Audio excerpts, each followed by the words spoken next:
નમસ્કાર વિદ્યાર્થી મિત્રો, હું છું દેવાંગ સર. ગુજરાતી પર્વ યુટ્યુબ ચેનલમાં આપ સૌનું હાર્દિક સ્વાગત છે. આજે આપણે જોઈશું સ્ટાન્ડર્ડ 10 ઇંગ્લિશ મીડિયમ ચેપ્ટર 13 ક્યારે વાગી. આના કોઈ સર્જક નથી, આ એક લોકગીત છે. લોકગીતના સર્જક હોતા નથી, પણ એક કંઠોપકંઠ ઉતરી આવતું ગીત છે. પરિચય મેળવીએ. લોકગીત કોઈ કવિનું સર્જન હોતું નથી, લોકો દ્વારા કંઠોપકંઠ, કંઠ એટલે ગળું, એટલે કોઈ પહેલા ગાતું હતું અને એ કોકે નોંધ કર્યું, કોઈને પૂછો તો આનો કોઈ સર્જક મળે નહીં, પણ આપણે ગાતા હોઈએ છીએ વાર તહેવાર પ્રસંગે. ફટાણા પણ એ પણ એક લોકગીતનો જ એક પ્રકાર છે. એના પાઠમાં સમયાંતરે ફેરફારો પણ થતા રહે છે. કંઠોપકંઠ ઉતરી આવતું હોય, કોઈ રિટર્ન પ્રૂફ હોય નહીં, એટલે થોડા ઘણા શબ્દો સમય અનુસાર તેમાં ઉમેરાતા રહે છે.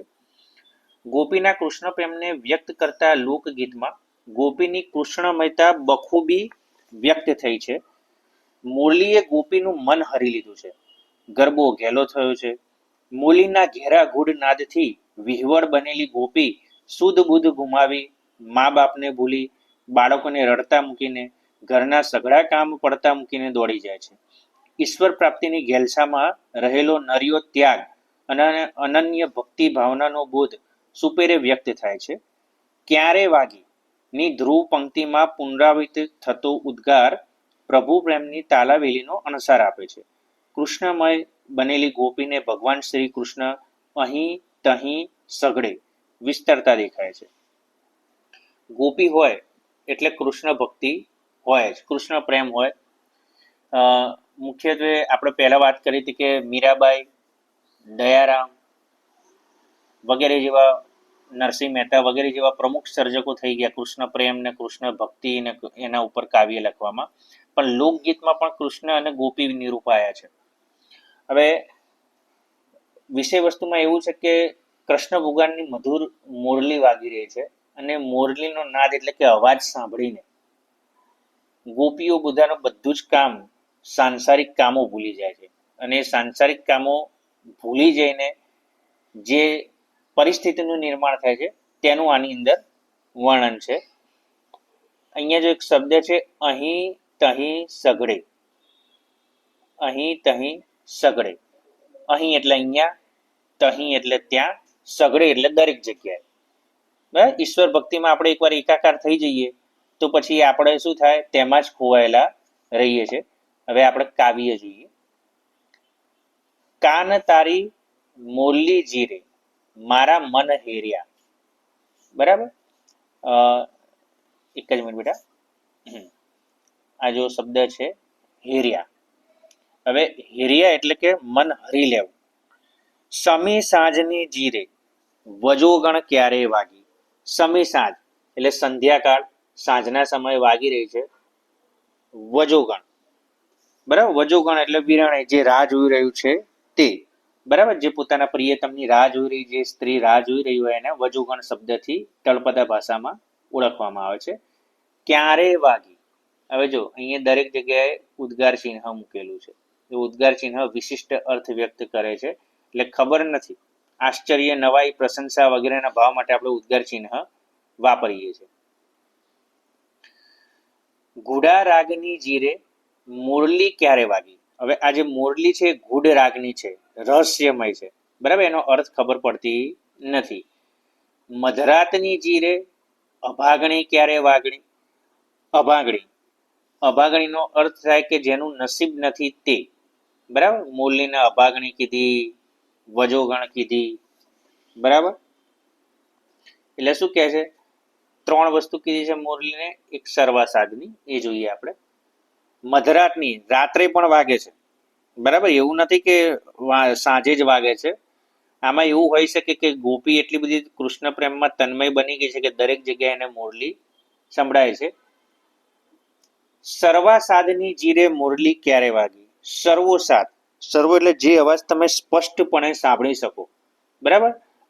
આમ તો મોટો અવાજ હોય તો શાંતિથી સાંભળી શકાય, પણ જ્યારે આપણે જે વસ્તુ સાંભળવા માંગતા હોઈએ અને એ વસ્તુ આપણને વ્યવસ્થિત સંભળાતી હોય અને પછી ભલે એનો અવાજ ધીરો હોય તો પણ આપણે એને સર્વાસાદ તરીકે ઓળખી શકીએ. કાન તારી મોરલી જીરે ગરબો ઘેલો કીધો. ગરબો આપણને બધાને ખબર છે કે કૃષ્ણ ભગવાન વાંસળી વગાડે એટલે રાસ ગરબા હોય. ગરબો ઘેલો, ગરબો અર્થ અહીંયા એવું થાય, ઘેલો એટલે ગાંડો, અને અહીંયા ગાંડાનો અર્થ થાય તન્મય થઈ જવું. બરાબર, ગોપીઓ સુધ બુધ ખોઈ બેસી છે. સમી સાંજની, બરાબર, આ આપણી ધ્રુવ પંક્તિ છે કે સમી સાંજની વજોગણ ક્યારે વાગી, આપણે અહીંયા એવું સમજવાનું. કાન તારી મોલી જીરે સૈયરોનો સાથ મળ્યો. હવે અહીંયા જે ત્રણ વસ્તુ યાદ રાખજો.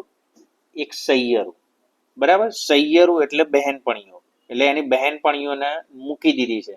બરાબર, વાતો કરતી હતી પણ જેવો અવાજ સંભળાયો તો બહેનપણીનો સાથ મળ્યો. સાથ એટલે એમને છોડી દીધી. પછી પાછું જે સમી સાંજની વજોગણ ક્યારે વાગી, એક લીટી પછી તરત ધ્રુવ પંક્તિ છે. જો અત્યાર સુધી તમે જે કાવ્ય જોયું ને, એમાં બે પંક્તિ પછી ધ્રુવ પંક્તિ આવતી હતી, આમાં એક એક પંક્તિ પછી ધ્રુવ પંક્તિ આવી જાય છે. કાન તારી મોલી જીરે માને બાપ મેલ્યા. બરાબર, આ બીજો નંબર આપણો. ફર્સ્ટ નંબર આ હતો, સેકન્ડ નંબર આ હતો. મા બાપને પણ છોડી દીધા.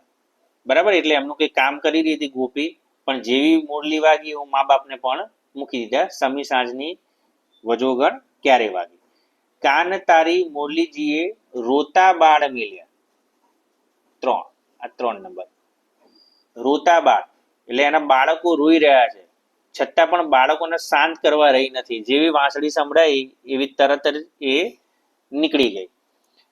હવે જો આ ત્રણ વસ્તુનો સાથ છોડી દીધો ગોપીએ, મિત્રનો છોડી દીધો, માતા પિતાનો મૂકી દીધા, પોતાના બાળકો રડી રહ્યા છે તો એને પણ સરખું કરવા રહી નથી.